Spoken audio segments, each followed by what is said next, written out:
ಎಲ್ರಿಗೂ ನಮಸ್ಕಾರ. ಎಲ್ಲರಿಗೂ ಉಷಾಂತರಂಗ ಯೂಟ್ಯೂಬ್ ಚಾನಲ್ಗೆ ಸ್ವಾಗತ. ಇದು ಅನ್ನಭಾಗ್ಯ ಯೋಜನೆ ಅಕ್ಕಿ ಹಣದ್ರ ಬಗ್ಗೆ ಒಂದು ಮೇಜರ್ ಅಪ್ಡೇಟ್ ಬಂದಿದೆ. ಅದ್ರ ಬಗ್ಗೆ ತಿಳಿಸ್ಕೊಡೋಕ್ಕೆ ಈ ವಿಡಿಯೋ ಮಾಡ್ತಾ ಇದ್ದೀನಿ. ದಯವಿಟ್ಟು ವಿಡಿಯೋನ ಸ್ಕಿಪ್ ಮಾಡ್ದಲ್ಲೇ ಸಂಪೂರ್ಣವಾಗಿ ನೀವು ಕೂಡ ವಿಡಿಯೋ ನೋಡಿ, ಹಾಗೆ ನಿಮ್ಮ ಫ್ರೆಂಡ್ಸ್ ಆ್ಯಂಡ್ ಫ್ಯಾಮಿಲಿಗೂ ಕೂಡ ಈ ವಿಡಿಯೋ ಲಿಂಕ್ನ ಶೇರ್ ಮಾಡಿ. ಯಾರೆಲ್ಲ ಫಸ್ಟ್ ಟೈಮ್ ಚಾನಲ್ ನೋಡ್ತಾ ಇದ್ದೀರಾ, ನನ್ನ ಹೆಸರು ಉಷಾಂತರಂಗ ಯೂಟ್ಯೂಬ್ ಚಾನಲ್ನ ಸಬ್ಸ್ಕ್ರೈಬ್ ಮಾಡಿಕೊಂಡು ಬೆಲ್ ಐಕನ್ನಲ್ಲಿ ಆಲ್ ಅಂತ ಸೆಲೆಕ್ಟ್ ಮಾಡಿ. ಅವಾಗ ನಾನು ಯಾವುದೇ ಹೊಸ ವಿಡಿಯೋ ಅಪ್ಲೋಡ್ ಮಾಡಿದಾಗ ನಿಮಗೆ ನೋಟಿಫಿಕೇಶನ್ ಬಂದಿರುತ್ತೆ. ನಿಮ್ಮ ಫ್ರೀ ಟೈಮಲ್ಲಿ ನಾನು ಎಲ್ಲ ವೀಡಿಯೋಸ್ನ ನೋಡ್ಬೋದು.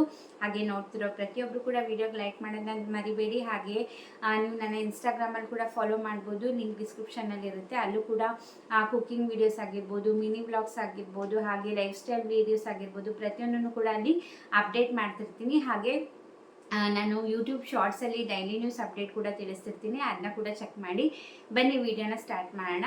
ಅನ್ನಭಾಗ್ಯ ಯೋಜನೆ ಅಕ್ಕಿ ಹಣ ಅಂತೂ ಸಾಕಷ್ಟು ತಿಂಗಳಿಂದ ಪೆಂಡಿಂಗ್ ಇದೆ. ನೀವು ಕೂಡ ತುಂಬ ಜನ ಕಮೆಂಟ್ ಮಾಡಿದ್ರಿ ಅಕ್ಕಿ ಹಣ ಯಾವಾಗ ಬರುತ್ತೆ ವಿಡಿಯೋದಲ್ಲಿ ತಿಳಿಸಿ ಮೇಡಮ್ ಅಂತ. ಬಟ್ ಇವಾಗ ಅಪ್ಡೇಟ್ ಬಂದಿರೋದೇನೆಂದರೆ, ಇವಾಗ ಸೆಪ್ಟೆಂಬರ್ ತಿಂಗಳಿಂದ ಬಾಕಿ ಇದೆ. ಸೆಪ್ಟೆಂಬರ್, ಅಕ್ಟೋಬರ್, ನವೆಂಬರ್, ಡಿಸೆಂಬರ್, ಹಾಗೆ ಜನವರಿ. ಇದು ಕೂಡ ಈಗ ಜನವರಿ ತಿಂಗಳು ಕೂಡ ಮುಗಿತಾ ಬರ್ತಿದೆ. ಇವತ್ತಾಗಲೇ 28ನೇ ತಾರೀಕು. ಸೊ 5 ತಿಂಗಳ ಅಕ್ಕಿ ಹಣ ಬಾಕಿ ಇದೆ. ಬಟ್ ಇವಾಗ ನೆನ್ನೆವರೆಗೂ ಕೂಡ ಸಾಕಷ್ಟು ಜನರಿಗೆ ಸೆಪ್ಟೆಂಬರ್ ತಿಂಗಳ ಅಕ್ಕಿ ಹಣ ಜಮೆ ಆಗಿದೆ. ಒಂದು 80% ಜನಕ್ಕೆ ಆಲ್ರೆಡಿ ಸೆಪ್ಟೆಂಬರ್ ತಿಂಗಳು ಜಮೆ ಆಗಿದೆ. ನಿಮಗೂ ಕೂಡ ಬಂದಿದೆಯಾ ಇಲ್ಲ ಅಂತ ಪ್ಲೀಸ್ ಕಮೆಂಟ್ ಸೆಕ್ಷನಲ್ಲಿ ತಿಳಿಸಿ. ಬಂದಿದ್ರೆ ಬಂದಿದೆ ಅಂತ ತಿಳಿಸಿ, ಬಂದಿಲ್ಲ ಅಂದರೆ ಬಂದಿಲ್ಲ ಅಂತ ತಿಳಿಸಿ. ಅದಕ್ಕೆ ಕೇವಲ ಸೆಪ್ಟೆಂಬರ್ ತಿಂಗಳದು ಮಾತ್ರ ಆಲ್ರೆಡಿ 80% ಜನರಿಗೆ ಹಣ ಜಮೆ ಆಗಿದೆ. ಬಟ್ ಮಿಕ್ಕಿದ ಇನ್ನು 4 ತಿಂಗಳು ಅಂದರೆ ಇವಾಗ ಸೆಪ್ಟೆಂಬರ್ದಂತೂ ಆಯಿತು. ಅಕ್ಟೋಬರ್, ನವೆಂಬರ್, ಡಿಸೆಂಬರ್, ಜನವರಿದು ಯಾವಾಗ ಹಾಕ್ತೀವಿ ಏನು ಅನ್ನೋದ್ರ ಬಗ್ಗೆ ಯಾವುದೇ ರೀತಿ ಅಪ್ಡೇಟ್ ಬಂದಿಲ್ಲ. ಬಟ್ ಈ ಗೃಹಲಕ್ಷ್ಮಿ ಯೋಜನೆದೆ ಸಾಕಷ್ಟು ಜನ ಮಾತಾಡ್ತಾರೆ, 1 ತಿಂಗಳದ್ದು ಹಾಕಿಲ್ಲ ಅಂದರೆ ಗೃಹಲಕ್ಷ್ಮಿ ಹಣ ಬಂದಿಲ್ಲ, ಗೃಹಲಕ್ಷ್ಮಿ ಹಣ ಬಂದಿಲ್ಲ ಅಂತ. ಬಟ್ ಇದು ಅನ್ನಭಾಗ್ಯ ಯೋಜನೆದು ಸಾಕಷ್ಟು ಪೆಂಡಿಂಗ್ ಇದ್ದರೂ ಕೂಡ ಅದ್ರ ಬಗ್ಗೆ ಏನು ಅಪ್ಡೇಟ್ ಜಾಸ್ತಿ ಕೊಡ್ತಾ ಇಲ್ಲ. ಯಾಕಂದರೆ ಸಾಕಷ್ಟು ಗೊಂದಲ ಆಗ್ತಾ ಇತ್ತು. ಮತ್ತು ಸರ್ವರ್ ಮಾತ್ರ ಒಂದು ಸರ್ವರಿಂದ ಇನ್ನೊಂದು ಸರ್ವರ್ಗೆ ಡೇಟನ್ನು ಟ್ರಾನ್ಸ್ಫರ್ ಮಾಡ್ತಾಯಿದ್ರು. ಹಾಗೆ ರೇಷನ್ ಕಾರ್ಡ್ ಬಗ್ಗೆ ಸಾಕಷ್ಟು ಕ್ಯಾನ್ಸಲೇಷನ್ ಮಾಡ್ತಾಯಿದ್ರು. ಹಾಗೆ BPL ಕಾರ್ಡಿಂದ APLಗೆ ಟ್ರಾನ್ಸ್ಫರ್ ಮಾಡ್ತಾಯಿದ್ರು. ಸಾಕಷ್ಟು ಗೊಂದಲಗಳಾಗಿದ್ದರಿಂದ ಅಕ್ಕಿ ಹಣ ಹಾಕೋಕ್ಕಾಗಿರಲಿಲ್ಲ. ಬಟ್ ಇವಾಗ ಸೆಪ್ಟೆಂಬರ್ ತಿಂಗಳದ್ದು ಹಾಕಿದ್ದಾರೆ. ಮತ್ತು ಈಗ ಅಕ್ಟೋಬರ್ ತಿಂಗಳದ್ದು ಇವಾಗೇ ಕೊಡ್ತಾರಾ ಅಥವಾ ಮತ್ತೆ ಫೆಬ್ರವರಿಗೆ ಮಾಡ್ತಾರಾ, ಹಂಗೆ ಒಂದೊಂದು ತಿಂಗಳು ಪೆಂಡಿಂಗ್ ಮಾಡ್ತಾ ಹೋದರೆ ಮತ್ತೆ 5 ತಿಂಗಳದ್ದು ಪೆಂಡಿಂಗ್ ಆಗ್ತಾ ಹೋಗುತ್ತೆ. ಸೊ ಸರ್ಕಾರದವರು ಏನು ಇದ್ರ ಬಗ್ಗೆ ಡಿಸೈಡ್ ಮಾಡ್ತಾರೆ ಅಂತ ನೋಡಬೇಕು. ಒಂದು ಸತಿ ಇಲ್ಲ ಇನ್ಮೇಲೆ ಹಣ ಕೊಡೋದು ನಿಲ್ಲಿಸ್ಬಿಡ್ತೀವಿ, ರೇಷನ್ ಕಿಟ್ಟೇ ಕೊಡ್ತೀವಿ ಅಂತ ಒಂದ್ಸತಿ ಹೇಳ್ತಾರೆ, ಒಂದೊಂದು ಸತಿ ಹೇಳ್ತಾರೆ ಇಲ್ಲ ಅಕ್ಕಿ ಹಣನೇ ಕೊಡ್ತೀವಿ ಅಂತ ಇನ್ನೊಂದು ಸತಿ ಹೇಳ್ತಾರೆ. ಬಟ್ ನೋಡೋಣ.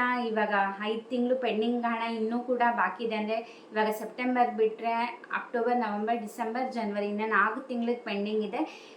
ಇದ್ರ ಬಗ್ಗೆ ಏನೇ ಅಪ್ಡೇಟ್ ಬರಲಿ ಆಹಾರ ಇಲಾಖೆಯಿಂದ ನಾನು ಖಂಡಿತವಾಗ್ಲೂ ನಿಮಗೆ ವಿಡಿಯೋ ಮಾಡಿ ತಿಳಿಸ್ತೀನಿ. ಹಾಗೆ KYC ಮಾಡಿಸಿಲ್ಲ ಅಂದರೆ ಕಂಪಲ್ಸರಿಯಾಗಿ KYC ಮಾಡಿಸಲೇಬೇಕು. ಫೆಬ್ರವರಿ 15ನೇ ತಾರೀಕುವರೆಗೂ ಮತ್ತೆ ಡೇಟ್ನ ಪೋಸ್ಟ್ಪೋನ್ ಮಾಡಿದ್ದಾರೆ. ಮೊದಲು ಜನವರಿ 31 ಇತ್ತು, ಇವಾಗ ಫೆಬ್ರವರಿ 15ವರೆಗೂ ಎಕ್ಸ್ಟೆಂಡ್ ಮಾಡಿದ್ದಾರೆ. ಯಾರೆಲ್ಲ KYC ಮಾಡಿಸಿಲ್ಲ ಆದಷ್ಟು ಬೇಗ ಹೋಗಿ ಮಾಡಿಸಿ. ನೀವು ರೇಷನ್ ಡಿಪೋದಲ್ಲಿ ಹೋದ್ರೇ ಮಾಡಿಕೊಡ್ತಾರೆ. ರೇಷನ್ ಕಾರ್ಡ್ ಹಾಗೆ ಯಾರ್ದು KYC ಮಾಡಿಸ್ಬೇಕು ಅವರ ಆಧಾರ್ ಕಾರ್ಡ್ ತೊಗೊಂಡೋದ್ರೆ ಸಾಕು, ರೇಷನ್ ಡಿಪೋಗಳಲ್ಲೇ KYCನ ಮಾಡಿಕೊಡ್ತಾರೆ. ಇದು ಕಂಪಲ್ಸರಿಯಾಗಿ ಮಾಡಿದ್ದಾರೆ. ಇದು ಕೇಂದ್ರ ಸರ್ಕಾರದಿಂದ ಬಂದಿರುವಂತಹ ಆದೇಶ. ಸೊ ನೆಗ್ಲೆಕ್ಟ್ ಮಾಡ್ದಲೇ ಮಾಡಿಸಿ. ನೀವು ಮಾಡಿಸಿಲ್ಲ ಅಂದರೆ ರೇಷನ್ ಕಾರ್ಡ್ ಕ್ಯಾನ್ಸಲ್ ಆಗುತ್ತೆ, ನಿಮಗೆ ಅಕ್ಕಿ ಹಣ ಬರೋದು ನಿಂತೋಗುತ್ತೆ, ರೇಷನ್ ಬರೋದು ನಿಂತೋಗುತ್ತೆ. ಹಾಗೆ ರೇಷನ್ ಕಾರ್ಡಿಂದ ಯಾವುದೇ ಸರ್ಕಾರದಿಂದ ಏನೇ ಹಣ ತೊಗೋತಿರಲಿ, ಪಿಂಚಣಿ ಹಣ ತೊಗೋತಿರಲಿ, ಪ್ರತಿಯೊಂದು ಕೂಡ ಕಟ್ಟಾಗುತ್ತೆ. ಸೊ ಮಿಸ್ ಮಾಡ್ದಲೇ ಮಾಡಿಸಿ. ಹಾಗೆ ನಿಮ್ಮ ಫ್ರೆಂಡ್ಸ್ ಆ್ಯಂಡ್ ಫ್ಯಾಮಿಲಿಗೂ ಕೂಡ ಈ ವಿಡಿಯೋ ಲಿಂಕ್ನ ಶೇರ್ ಮಾಡಿ. ಯಾಕಂದರೆ ತುಂಬ ಜನಕ್ಕೆ ಪಾಪ ವಿಷಯನೇ ಗೊತ್ತಿರಲ್ಲ ಈ ಥರ ಮಾಡಿಸ್ಬೇಕು ಅಂತ. ಹಾಗಾಗಿ ನನ್ನ ವಿಡಿಯೋ ಮೂಲಕ ಎಲ್ರಿಗೂ ರೀಚ್ ಮಾಡಿಸ್ಬೇಕು ಅಂದ್ಬಿಟ್ಟು ಈ ವೀಡಿಯೋಸ್ನ ನಾನು ಮಾಡಿ ತಿಳಿಸ್ತಿರ್ತೀನಿ. ಕೇಂದ್ರ ಸರ್ಕಾರದ ಆಗಿರ್ಬೋದು ಅಥವಾ ರಾಜ್ಯ ಸರ್ಕಾರದಿಂದ ಏನೇ ಅಪ್ಡೇಟ್ ಬಂದರೂ ಕೂಡ ನೀವು ನನ್ನ ಚಾನಲಲ್ಲಿ ಅಂಥ ವೀಡಿಯೋಸ್ನ ನೋಡ್ಬೋದು. ಹಾಗಾಗಿ ಸಬ್ಸ್ಕ್ರೈಬ್ ಮಾಡಿಕೊಂಡು ಬೆಲ್ ಐಕನ್ನ ಕ್ಲಿಕ್ ಮಾಡ್ಕೊಳ್ಳೋದನ್ನ ಮರಿಬೇಡಿ. ಪ್ರತಿಯೊಂದು ಕೂಡ ಸರ್ಕಾರದಿಂದ ಏನೇ ಅಪ್ಡೇಟ್ ಇದ್ದರೂ ನೀವು ನನ್ನ ಚಾನಲಲ್ಲಿ ನೋಡ್ಬೋದು. ಹೀಗೆ ಸಪೋರ್ಟ್ ಮಾಡಿ, ಹೀಗೆ ಎನ್ಕರೇಜ್ ಮಾಡಿ. ಈ ವಿಡಿಯೋದಿಂದ ಸ್ವಲ್ಪನಾದರೂ ಮಾಹಿತಿ ಸಿಕ್ತು ಅಂತಾದರೆ ವಿಡಿಯೋಗೆ ಲೈಕ್ ಮಾಡಿ. ಹಾಗೆ ಸಬ್ಸ್ಕ್ರೈಬ್ ಮಾಡಿಲ್ಲ ಅಂದರೆ ಈಗಲೇ ಹೋಗಿ ಚಾನಲ್ನ ಸಬ್ಸ್ಕ್ರೈಬ್ ಮಾಡಿ. ಹಾಗೆ ಇನ್ಸ್ಟಾಗ್ರಾಮಲ್ಲಿ ಕೂಡ ಫಾಲೋ ಮಾಡ್ಬೋದು. ಹಾಗೆ ಯೂಟ್ಯೂಬ್ ಶಾರ್ಟ್ಸ್ನ ಕೂಡ ಚೆಕ್ ಮಾಡಿ, ಡೈಲಿ ನ್ಯೂಸ್ ಅಪ್ಡೇಟ್ ಸಿಗ್ತಿರುತ್ತೆ. ಇಷ್ಟೊತ್ತು ವಿಡಿಯೋ ನೋಡಿದ್ದಕ್ಕೆ ಥ್ಯಾಂಕ್ ಯು ಸೊ ಮಚ್. ನಮಸ್ಕಾರ.